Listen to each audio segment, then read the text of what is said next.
Hello, good morning, and welcome back to my YouTube channel.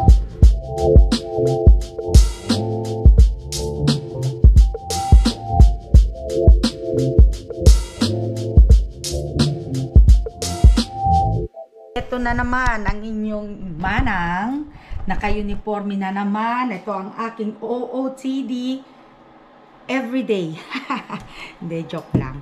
Hindi, may trabaho po tayo ngayon. So, naggagawa lang ako ng kape. At medyo maaga pa naman. May 15 minutes pa ako. Kaya, gawa muna tayo. Pero, before that, kunin ko muna ang aking mga,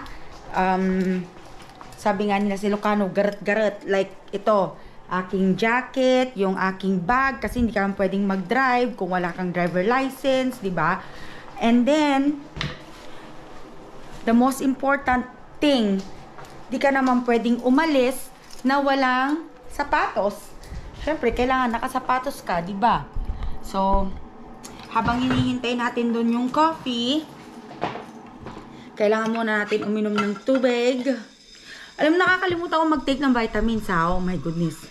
Di ako pwedeng mag-take, di pa ako makain eh. Kaya mamaya na lang pag-uwi. Oh, siya nga po pala, mamaya, isi-sealed yung bintana namin.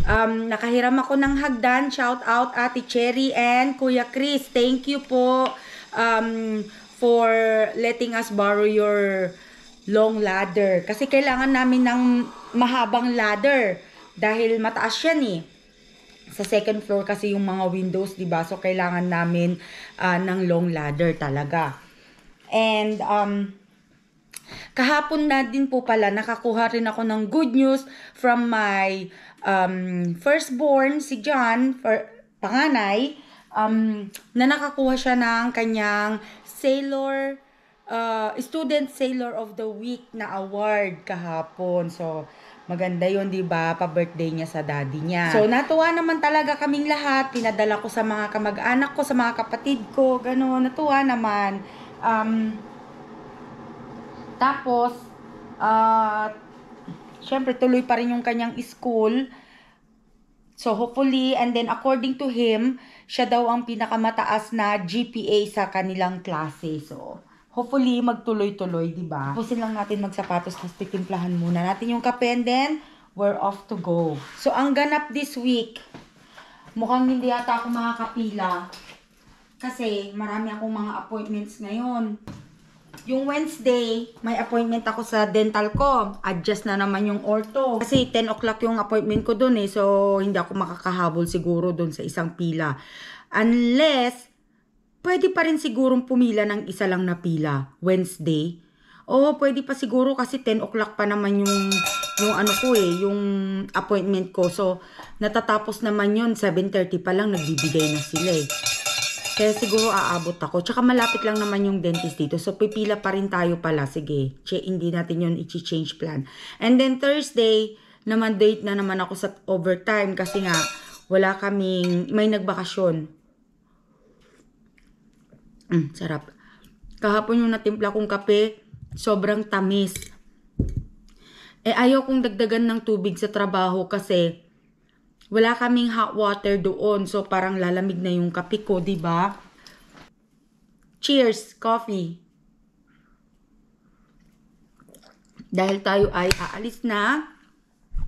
Ready tayo.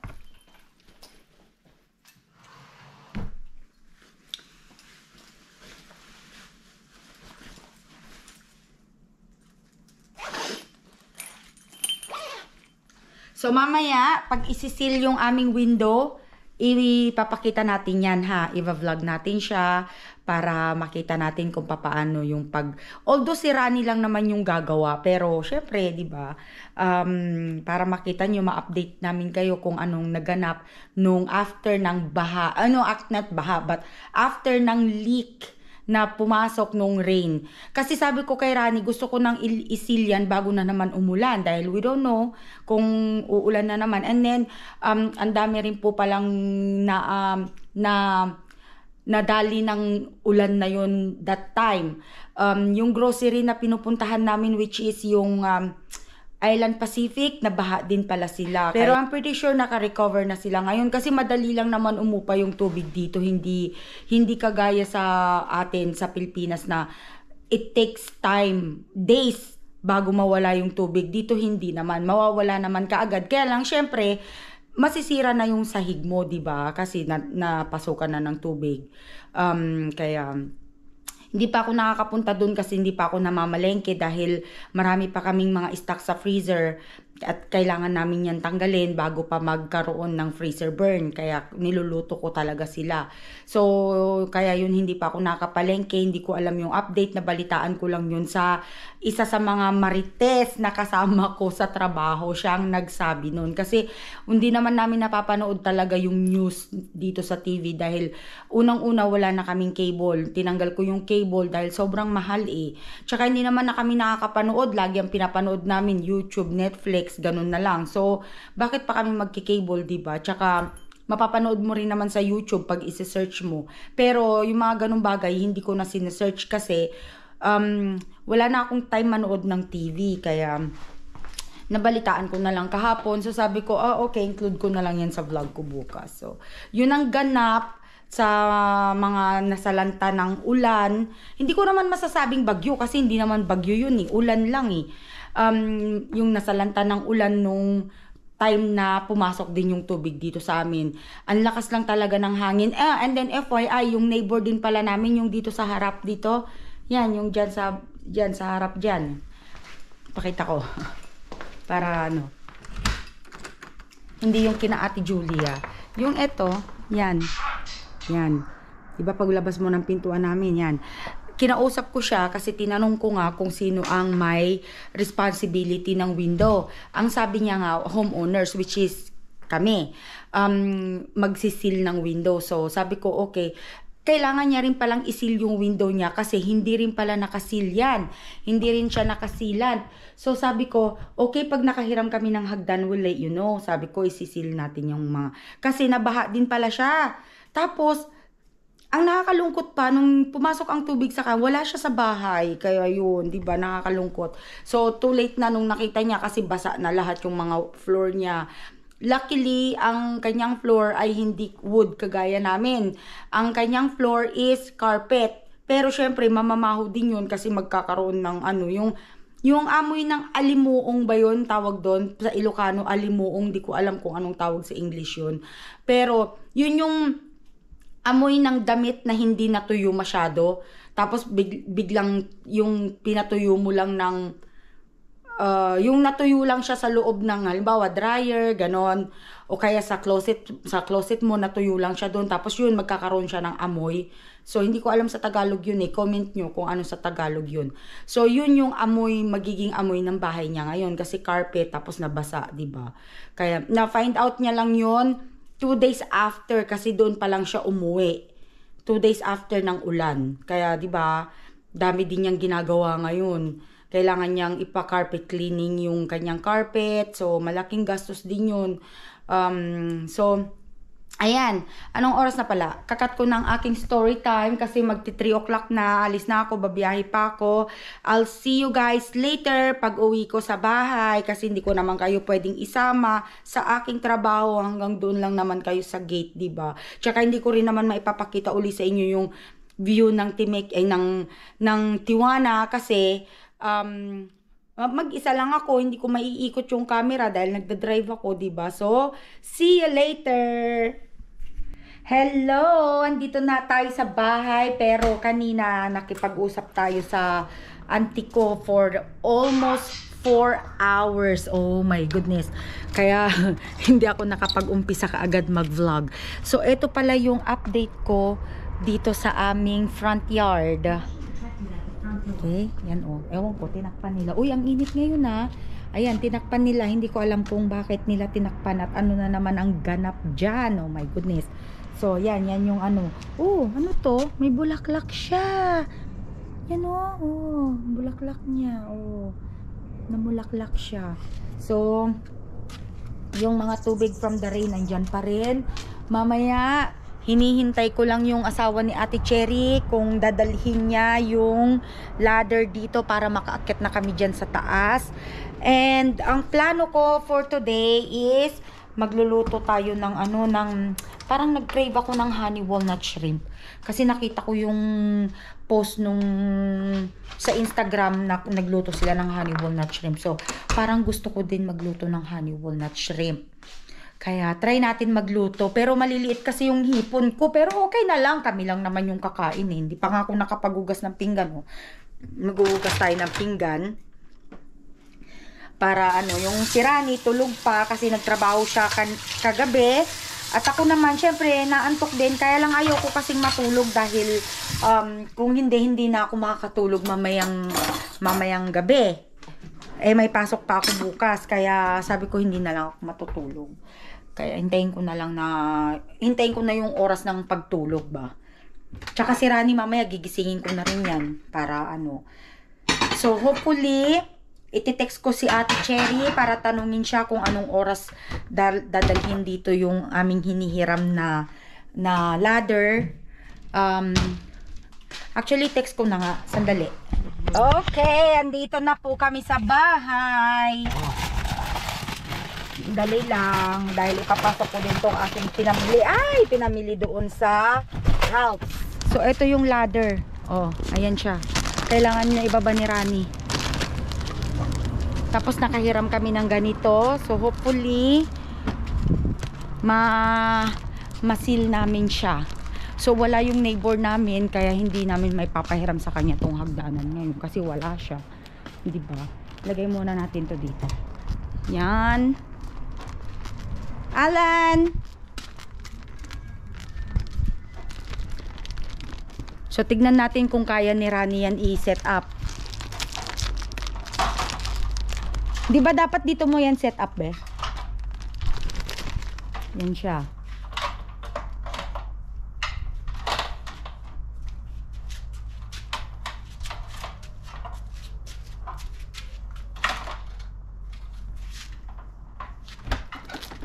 Can you get this, boy? Oh, can I have some? Sure. Oh, okay, Here, wait. Yan. So, hindi niya kayang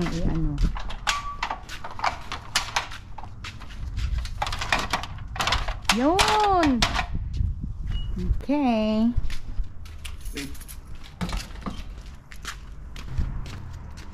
So, ito na yung aming masisealed na siya. Yan. Dapat ma-seal na yan. Pero gusto natin makita kung saan doon yata siya dumaan, oh. When your eyes close, I know I'm right behind them, full scope. Inside your mind, I've seen the post. You miss me and it shows. Funny how you think you're moving on. Oh, even in the morning, I know you still feel me wrapped up in the sunlight, peeking through your curtains, buried in the music. All the birds are singing out. I know you still feel me now.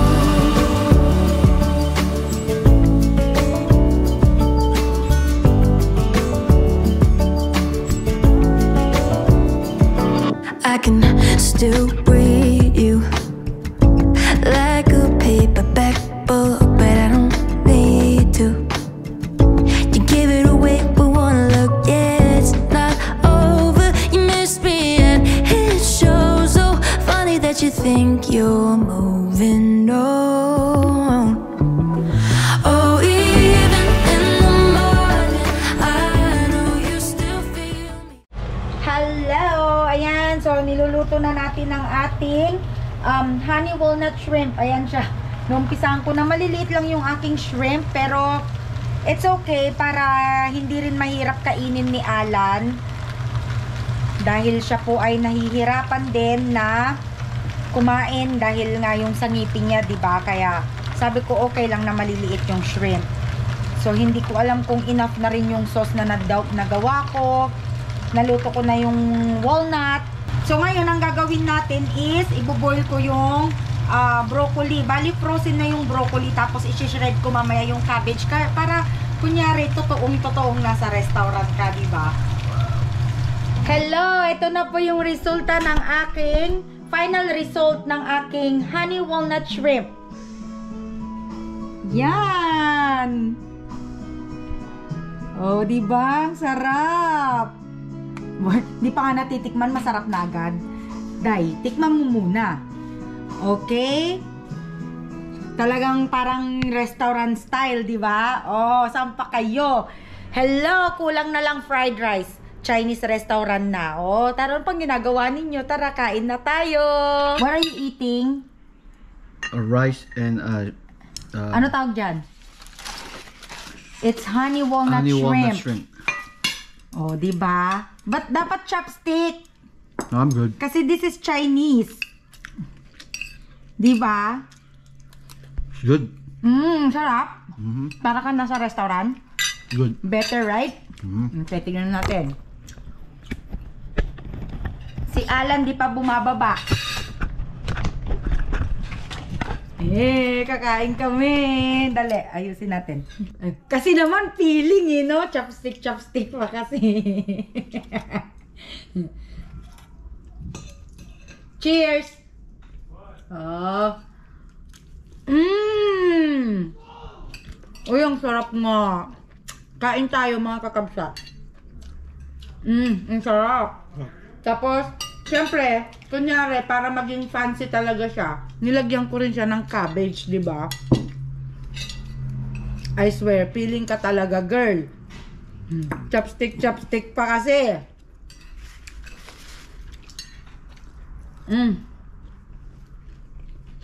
Tapos, syempre, meron din kaming broccoli, kunyari, di ba? And then, wala broccoli. hindi mawawala yung honey, kaya nga tinawag na honey walnut shrimp. Oh my God, ang sarap. Tapos mag-rice tayo kasi masarap yung rice. Gaya nga ng sabi ko kanina, kulang na lang is fried rice. Siyempre, hindi yung fried rice natin na fried rice. Fried rice ng Chinese. So, bakit pa namin talaga kakailanganin kumain sa restaurant kung pwede ko nang gawin lahat dito sa bahay? Yung ganitong meal, maliit lang, magkano na sa restaurant? O dito, 1 to sawa kami, meron pa dun natira. Ang dami kong niluto kanina. Good. Sarap, tikman mo yung walnut, sarap.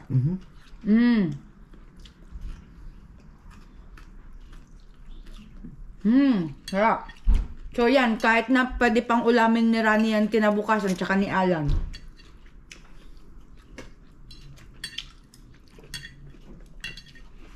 Ayan, kung gusto niyo po yung recipe, comment down below para po mailagay natin.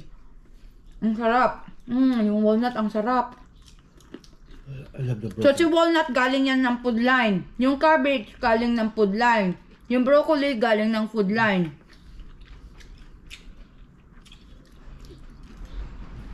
Bali si shrimp lang ang binili.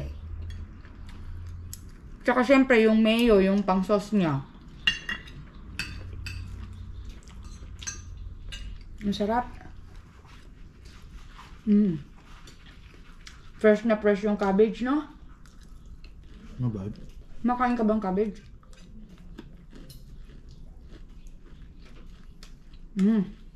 My God. Makakain na yan ni Alan. Hindi naman matigas yung shrimp.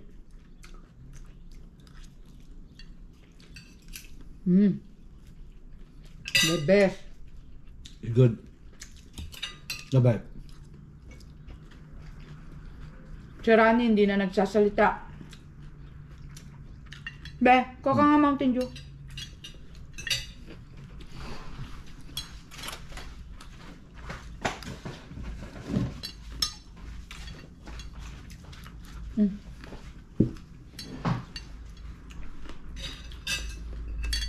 Pag ako nabuisit, magkakamay ako.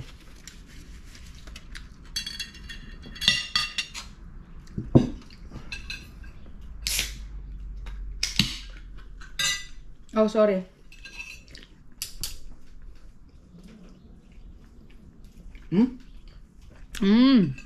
Harap. Dali, kuha ko ng kutsara. I'm done. Bilis mo naman kumain.